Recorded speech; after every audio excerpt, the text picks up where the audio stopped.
Hello everyone, this is Mr. Avila. A little shout out to my Algebra 2 classes. We're going to get started with some lessons on the quadratic formula. We're going to intro the quadratic formula. So here we go. Have you heard of it? Our goal for today is for you to understand all of this. What is this idea of the quadratic formula? What is it used for? And although it looks a little bit intimidating, take a look at that. It's really not that bad. So by the end of this series of lessons, hopefully you'll be able to understand how to use the quadratic formula and what it is used for. Before we begin, we do have to start with talking about what we call a standard form of a quadratic equation.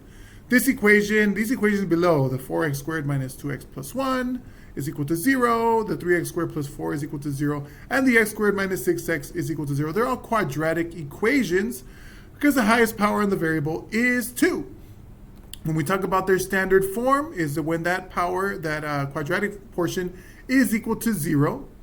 And the term in front of the x squared is known as a, the term in front of the x is known as b, and the term that's by itself, the constant term, is known as c. So looking at these three equations below, what are the values of a, b, and c in each? So here, for example, in 4x squared minus 2x plus 1, the value of a would be 4, the coefficient next to the x squared. The value of b would be negative 2. Let's not forget to include that negative 2. And the value of c, the constant term, is 1. Value of a is 4, b is negative 2, c is 1. If you're taking notes, you should write this down. For 3x squared plus 4 is equal to 0, the term next to the x squared, that's called a. So that's going to be 3. Now in this case, there is no term with x. Notice here, there's no term with x like this negative 2 right here. There is no term with x. Since there is no term with x, we say that the b is equal to 0. And there is a constant term, a term with no variable. That is going to be that c is equal to 4. For this last one, we have x squared minus 6x is equal to 0. Here we have an x squared term. There is no number in front of it, but when we have an x squared with no coefficient in front, we understand that to be 1. So here our a is equal to 1. The b term is there because I do see an x term there. So the number in front of that is negative 6.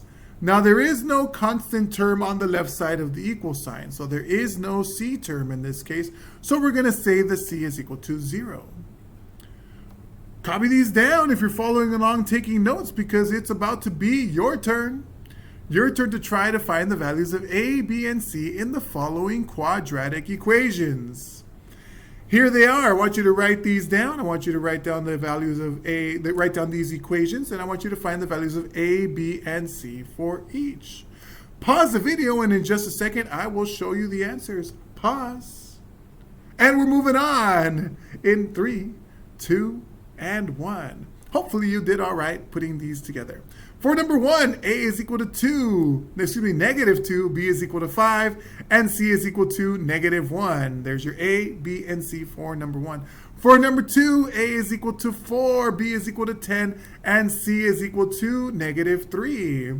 Here comes 3 and 4, the tricky ones. Hopefully you got those zeros correct. For number 3, a is 1, b is negative 3, and c is 0. C is 0 because there is no constant term here, not because of this 0. And finally, number 4, a is equal to 4. There is no b term. There's no term with that x on it. So that b is equal to 0. And our constant term c is negative 11. Hope you did well on these examples. We're going to continue on into part 2 of this lesson where we start learning about the quadratic formula. Thanks for following along, everyone. Bye.